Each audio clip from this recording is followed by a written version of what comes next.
আসন্ন ত্রিস্তর পঞ্চায়েত ইলেকশনে বিপ্লব তীব্রামথা এবং বিজেপিকে বিপুল ভোটে জয়ী করুন।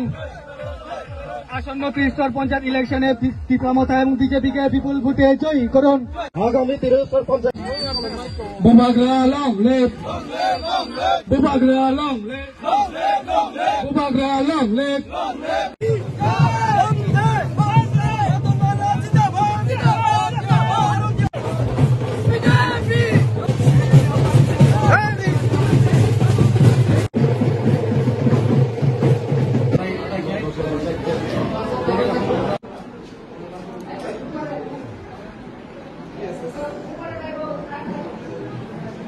শেষ দিন বামুনিয়া ব্লকের মনোনয়ন দাখিল হয়েছে, কি প্রতিক্রিয়া ভোটারকে কেন্দ্র করে? আমরা 16 তারিখেও কিছু মনোনয়নপত্র বামুনিয়া ব্লকে জমা দিয়েছি। আজকে শেষ দিন। আজকে টোটাল আমাদের বামুনিয়া ব্লকে গ্রাম পঞ্চায়েতের 214টা আসন। 214টা আসনের মধ্যে আমরা বিজেপি তীব্রামথা যৌথভাবে আমরা লড়াই করছি এবং 4টা আসন আমরা তীব্রামথাকে দিয়েছি এবং ঐক্যবদ্ধভাবে আমরা লড়াই করছি।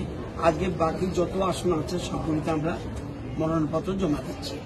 আমাদের বিশ্বাস আমরা প্রত্যেকটি আসনে বিপুল ভোটের ব্যবধানে জয়ী হব এবং আমরা বিরোধীদের অনেকের রিকোয়েস্ট করা হয়েছে, যদিও আমাদের দায়িত্ব কর্তব্য নয় এটা বিরোধীদের মনোনয়নপত্র জমা দেওয়ার, তারপরেও আমাদের এলাকার প্রাক্তন জনপ্রতিনিধি এবং আমাদের মন্ডল প্রেসিডেন্ট তারা রিকোয়েস্ট করেছে বিরোধীরা যদি মনোনয়নপত্র, তাদের জন্য ডেট ফিক্স ছিল, কিন্তু একজনও আসেনি।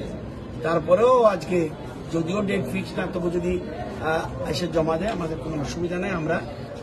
আমরা জানি প্রতিযোগিতা হলেও আমরা বিপুল ভোটের ব্যবধানে জয়ী হব।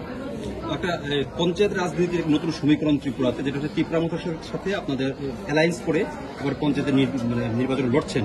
সমীকরণটা কেমন হতে পারে, ফলাফলটা কি হতে পারে? একটা জিনিস মনে রাখবেন, আমাদের মেজরিটি ছিল ত্রিপুরা বিধানসভায় বিজেপির মেজরিটি ছিল। তারপরে আমাদের কেন্দ্রীয় নেতৃত্ব তীব্রামথার সাথে সমঝোতা করেছে। এটার যুক্তি হল রাজ্যে যাতে একটা পিসফুল পরিবেশ স্থাপন হয় এবং জাতি জনজাতির মধ্যে ঐক্যতা স্থাপন হয় এবং ডেভেলপমেন্টের জন্য এই জিনিসটা অত্যন্ত জরুরি। সেই জন্য আমরা ঐক্যবদ্ধভাবে লড়াই করছি। যদিও নন ট্রাইবাল বেল্ট এডিসির বাইরে তাদের সমর্থক কম, তবুও আমরা এটা গুড গেস্টার, অর্থাৎ আমরা যেহেতু মন্ত্রিসভায় আছি আমাদের দায়িত্ব কর্তব্য তাদের নিয়ে একসাথে আমরা লড়াই করা, এটাই আমরা করছি।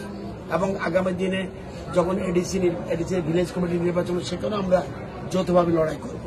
তো আমার বিশ্বাস বিজেপি তীব্রামথা যে শক্তি, সেই শক্তির কাছে বিরোধী দল যত আছে ত্রিপুরা রাজ্যে সব একজোট হলেও তাদের পক্ষে আসন পাওয়া কঠিন হয়ে দাঁড়াবে। বিশেষ করে জেলা পরিষদ এবং পঞ্চায়েত সমিতি তারা পাওয়া কঠিন হবে, কিন্তু গ্রাম পঞ্চায়েতে কিছু কিছু আসন পেলেও পেতে পারে।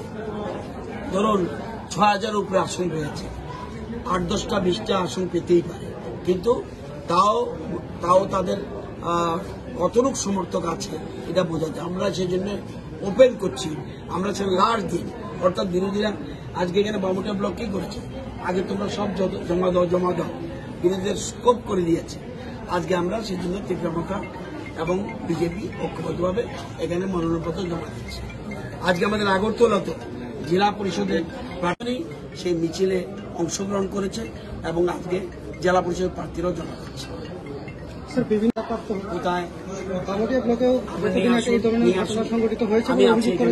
আমি দরকার হলে আপনি বললে আমি 1 ঘন্টা থাকবো, নিয়ে আসুন, কেউ বাধা দিচ্ছে না। এটা হলো তাদেরকে কৌশল, কিছু বলার জন্য, পালানোর জন্য একটা রাস্তা খোঁজা। কোন প্রার্থী তাদের নেই। আমি শুনেছি একজন মাত্র নির্দল প্রার্থী পুলিশ স্টেশনে রিকোয়েস্ট করেছে আমাকে বাড়ি থেকে নিয়ে যান। এটা পুলিশ করবে কিনা তা ওনার দায়িত্ব, কিন্তু আমি কোন রাজনীতি আমি একটু আগে খোঁজ নিয়েছি লেপুঙ্গা পুলিশ স্টেশনে যে কোন রকম কোন রিকোয়েস্ট এসছে, একজন নির্দল প্রার্থী আমাকে রিকোয়েস্ট করেছে তাকে বাড়িতে নেওয়ার জন্য। পুলিশ সেটা নেবে কিনা আমার ব্যাপার না। আর পুলিশ যদি এরকম ভাবে বাড়ি থেকে আনতে যায়, এটা অন্যরকম সমস্যা দেখা দেবে। আমি যতটুকু জানি আসলে তাদের কোনো গণভিত্তি নেই, জনসমর্থন নেই, এগুলো বাস্তব ছিল। দেখুন তো দেখি নন এডিসি এলাকায় তীব্রমাত্রা তত শক্তি নেই, তাহলে তীব্রমাত্রা কেন ক্যান্ডিডেট দিচ্ছে এটা বুঝতে হবে। তারা তো ক্যান্ডিডেট দিচ্ছে, ক্ষুদ্র সামর্থ্যের মধ্যে যতটুকু সম্ভব তারা প্রার্থী দিচ্ছে। আপনার গণতান্ত্রিক ব্যবস্থায় আপনাকে নির্বাচন বহিত করতে হবে, এবং এটা হলো নির্বাচন হলো গণতন্ত্রের উৎসব। এই উৎসবে যদি অংশগ্রহণ না করে তাহলে কোথায় করবেন? আসলে ওরা পালানোর রাস্তা করছে, একটা বোঝাতে চাইছে ওরা বাধা পাচ্ছে। আপনি বলুন তো কোথায় বাধা আছে? এখানে হিউজ সিকিউরিটির ব্যবস্থা আছে, এই তো সামনে টিএসআর ভর্তি আছে, সামনেও আমি লোক দেখেছি, সব আসছে যাচ্ছে, কেউ তো বাধা দিতে কোনো দেখলাম না আমি। সুতরাং এটা তাদের একটা কৌশল।